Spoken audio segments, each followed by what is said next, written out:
conversation is going round. People talking about the colors come to town. Fresh as a summer breeze, she'll take you by surprise.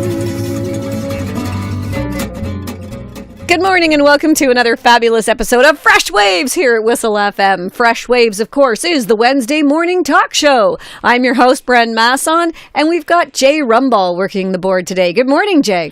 Good morning, Bren.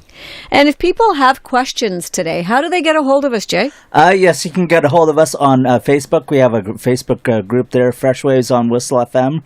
We're also on Twitter at Fresh Waves Radio. And you can call us here at the station, 905-640-1027. Yeah, it's better to get a hold of us on Facebook because we can actually answer your questions right away. And That's for some reason, I'm not sure the phones are working well at the station this morning. Okay, I want to give a big shout out to Reese's Market and Bakery over on Main Street. They've provided us with great muffins today in the studio. We've got Morning Glory. Love Morning Glory muffins. Go on into Reese's and check them out. They've actually been supporting us for the last 10 years, and we are really appreciative of all that they do to give us a little snack every Wednesday morning. Very nice of them. Mm-hmm. Thank you. Great supporters of the community. Yeah. This morning, we're really privileged at 11 o'clock to have Claudio Popa on. He's a cybersecurity expert. If anyone out there has a small business or even your own personal stuff that you want to have more secure and learn how to avoid things like theft of e-transfers and theft of your own information and private stuff, tune in at 11 or stay tuned at 11 for Claudio. And right now, we have the one and only, new to Stouffville kind of guy, Lyle Mirrett. Yes, correct. And Lyle is actually with Amplifon, and Amplifon is right across the street from the radio station. A terrific company that does hearing aids. So good morning, Lyle. Good morning. Thanks for having me. Well, happy to be here. We're loving having you here because hearing is really important to radio people. Yes, it is. If your audience can't hear you, you have no audience. This is not like a visual thing where we're all tap dancing here. And as I always say, I look great on the radio. So do you, Lyle. All fresh and ready to go. Okay, so today we're going to talk about hearing. Yes, hearing and hearing aids, all about it. Yeah, and it's a really interesting subject because one of the things that I am really looking at these days is older adults. And once you hit 50, you think, oh gosh, you're halfway there. What am I going to do with the next 50?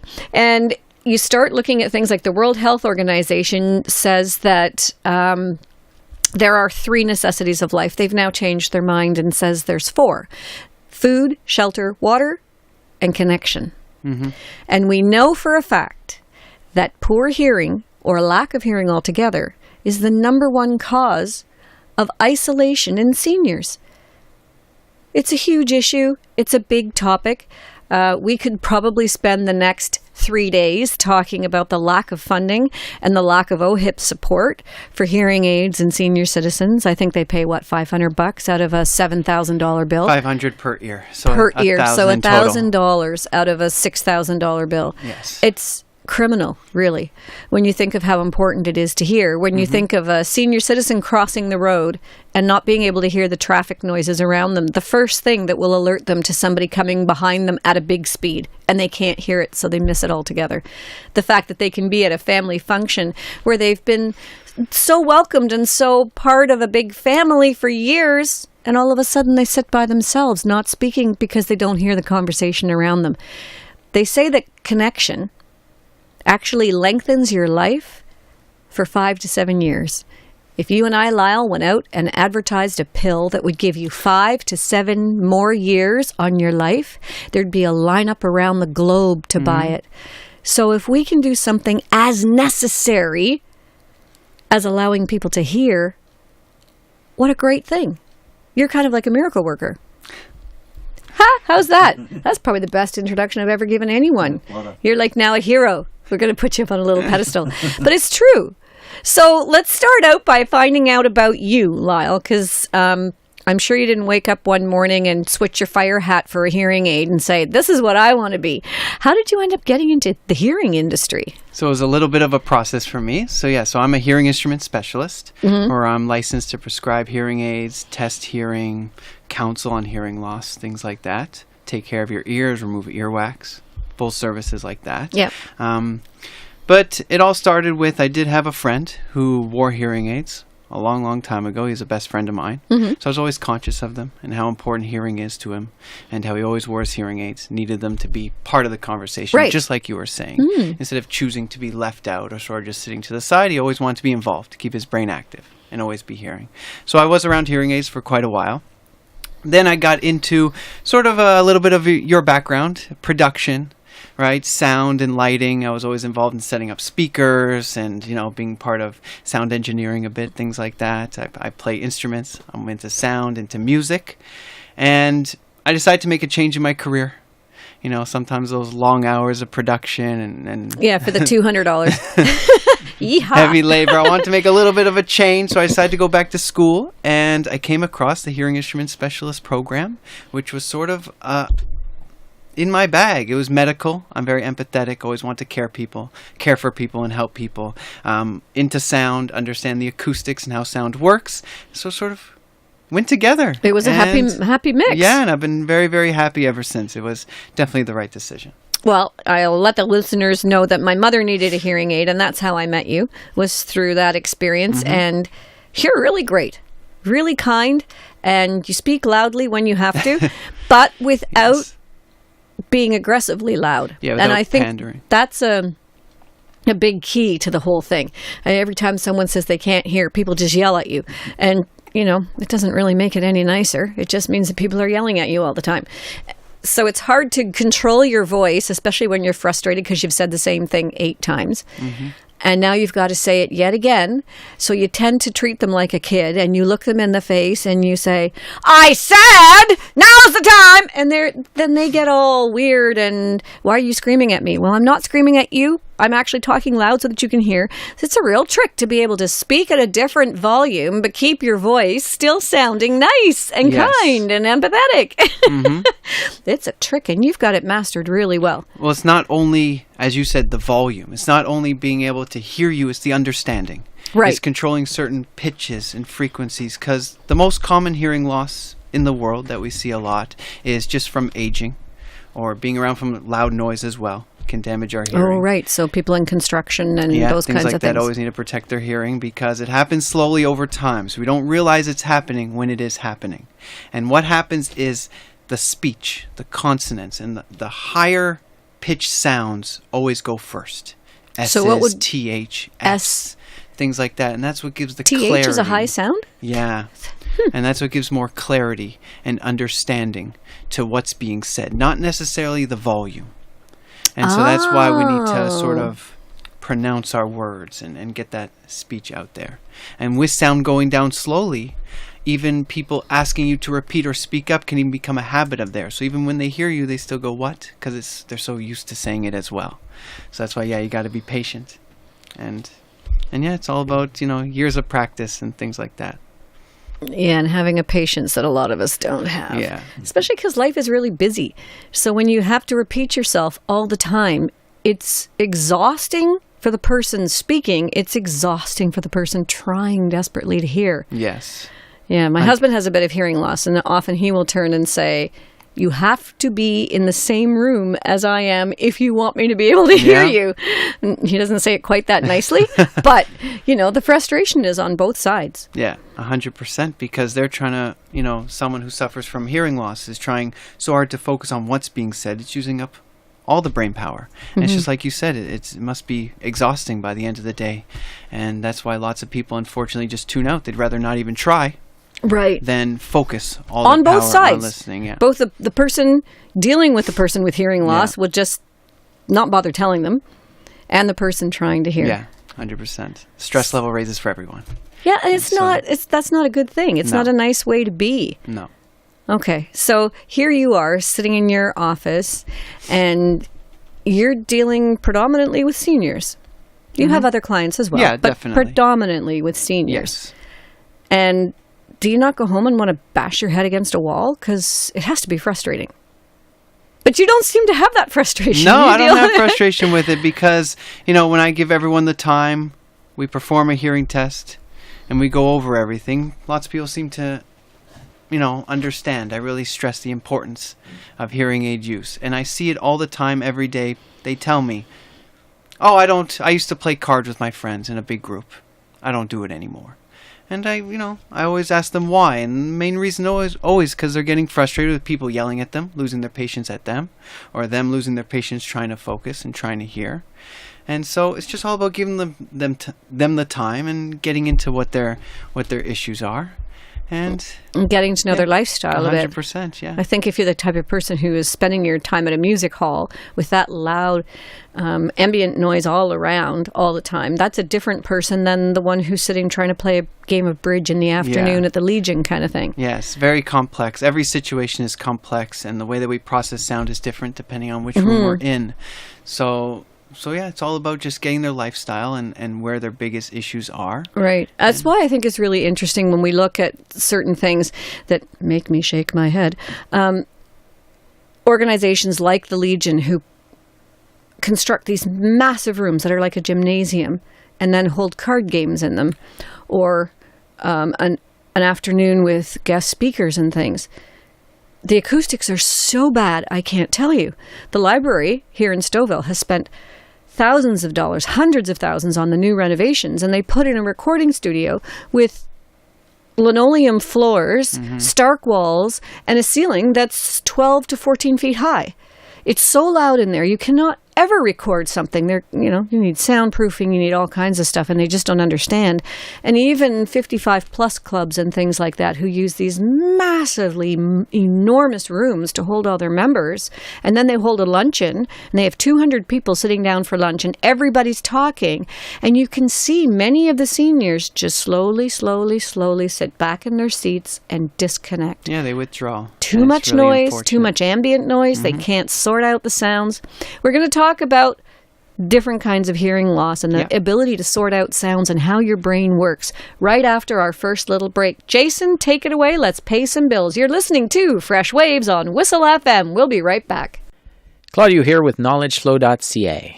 If your family has been the victim of cybercrime, cyberbullying, or malicious privacy abuses, you're not alone. It's happening every day and sometimes carries tragic consequences, as we've seen in recent news. What's the solution? Don't internalize it. If it's an urgent issue, call the police immediately. If, however, you would like professional advice, you can confidentially email report@knowledgeflow.ca and get some ideas for dealing with social media, instant messaging, webcams, hacking, identity breaches, etc. Remember to visit knowledgeflow.ca on Facebook and potentially arrange a seminar for your community center, your school, or your Board of Education.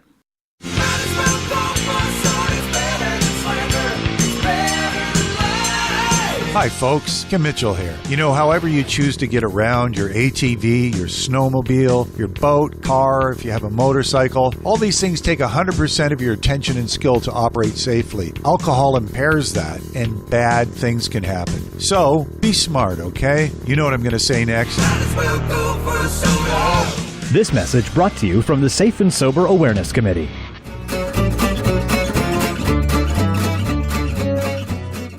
And we're back on Fresh Waves. I'm your host, Bren Masson. This morning we're speaking with Lyle Mirrett of Amplifon.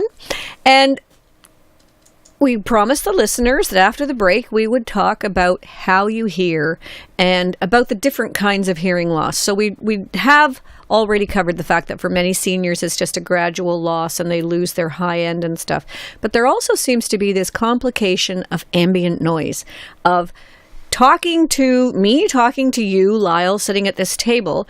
But if we were at a party and there were 50 people around us and everyone's having their conversations, sometimes people have a hard time sorting out the conversation that they're having from all the conversations around them. So how does your brain hear? Yeah, so we call that, well, what you were getting at was a signal to noise ratio, or getting rid of the background noise as opposed to the speech cues that we're trying to listen to. So we hear with our brain. Okay, people think that it's those flappy things that stick out of the side of our heads, but not really? That's more of the mechanism to get the sound to the brain, Okay. right? The brain is what sorts out the speech from the noise. It's what lets us understand the sounds that we're hearing and sort everything out, right? So sound is all vibration. So whenever I make a sound, or whenever there's a bang on the table, it's vibrating little molecules in the room, which is sending that sound through our ear canal, vibrating our eardrum, which is then vibrating a bunch of little bones, sending fluid vibrating against a nerve that then sends the signal to our brain, telling us what we're exactly hearing. Wow, that's complicated. Yes. Yeah, it's a very, very complex thing, and that people, take hearing for granted, that anything can be heard, and we don't take notice on what exactly is going on. So there's different types of hearing loss. There's something we call a conductive hearing loss, which means that the sound cannot get sent to the nerve. There could be some sort of damage to the eardrum or those little bones that are vibrating, and that can be fixed by surgeries. Can fix that, so that would be more of a medical referral. And then there's what we call sensory neural hearing loss, where the nerves that are picking up the vibration, sending the signal to the brain, are in fact damaged. And just like you said, that can be done through aging over time. It's called presbycusis. It happens to everyone. Unfortunately, the way hearing is designed, those nerves are made to die off over a certain amount of time, and it does happen slowly. And you can get it by loud noise over a long period of time. So people listening to loud music for a long, long time, or construction or anything like that, really, really protect your hearing, because it is damaging those nerves over time as well. Interesting, because you see the guys, some of them out on, when you watch the road construction and they've got those big jackhammers and they're breaking up pavement and things, and some of the guys have their hearing stuff on and some of them don't. Some of them have them built into their hard hats by the looks of it. Yeah. We want it to be more mandatory. It should be. Lots of people tell me, sometimes it's a nuisance for me to go over and get my hearing protection, but that's why I just counsel and explain how important it is, because I see so many people in their retired years, they say, I wish I would have protected my hearing, because, they get that nerve damage. And then it's once again that speech that goes down. And when you talk about ambient noise or background noise, right, those are what we call very low-pitched, bassy sounds, right? Right. And those sounds will always block off or cover or mask the soft speech sounds. So you can imagine when you suffer from hearing loss and those high-pitched sounds are dying off, and then that background noise is covering it off even more. Of course, it's going to be difficult in those loud situations to be able to hear, because it's completely being covered off. So those S's and F's and things like that are completely blocked by that background noise. It's unfortunate, too, because I remember being younger. I know my kids say back when dinosaurs freely roamed the earth. Yeah. But in my younger days, the better sound system you had, the louder you put it. The louder you put it, and the system didn't blow the speakers out, the more cool your sound system was. I can remember going into people's houses, Jack, and listening to music that was so loud, for me it was painful. I've always had really good hearing, and it's... An artist sees things, I hear things. I can, hear a song on the radio and go home and play it on my guitar without music, because I can just hear it. And I can tell you when I'm learning a new language, whether it's right or wrong, not because I know the book-written grammar lesson, but because it sounds wrong. So I've got good hearing. But the years that we spent as youth listening to concerts that were mind-blowingly loud, and you get stuck right in front of a speaker. And to me, it was painful. I mean, it really hurt me when the music was that loud. And now I wish during those days I'd worn some sort of hearing device. But again, in a protection kind of a way, you don't really need... I mean, I don't know how you would really protect your hearing and then still be able to hear. Because once you put the earmuffs on, then it sounds like you're speaking in your own head. If you put those earplugs in, then it all sounds the same. Yeah. It's like putting your fingers in your ear. It doesn't sound the same. I can tell you this. There are lots of sound protection devices that will filter. There's things like musician plugs that sort of just bring down the sound, but keep everything clear as it is. Really? And just lower the decibel volume. So what are those? Are they like plugs with holes in them? They're custom made, for your ear. Or you can purchase some in some stores like Best Buy, things like that. Yep. And there's a filter. There's a little hole and it filters down the sound, the decibel levels by certain You listening to decibels. this, Jake? When you go down to those big clubs downtown, they're playing the house music and stuff. course, yeah. It's Wear very a filter. important. And then you can still have full conversations. You can, hear everything nice and clearly. It's just like someone, as you were saying, the radio. It's like someone turned down the volume, but you can still hear nice and clearly. So there's lots of options out there. There's no neat. excuse Okay. depending on what situation you're looking for hearing protection. There's something for you. Okay, and I guess it would just be a matter of Googling it or researching it. Mr. Yeah, and or you Mrs. can Google come. are so You can good. come to Amplifon. We can definitely provide those services for you as well. Making those molds, we make a custom piece from your ear, and we would make those musician plugs for you. Oh, interesting. Okay, because musicians, they get nailed with sound Oh, a yeah. lot, and you can't wear a plug because you still need to be able to hear. You'll be able to hear all the instruments, all the notes, people you're talking to, people you're collaborating with. So yeah, that's why those musician plugs are excellent, just to sort of bring everything down, but keep everything clear. Do they stand out? Because I know a lot of times people don't like to wear hearing devices and things Yeah. because they look odd, or they think they look odd.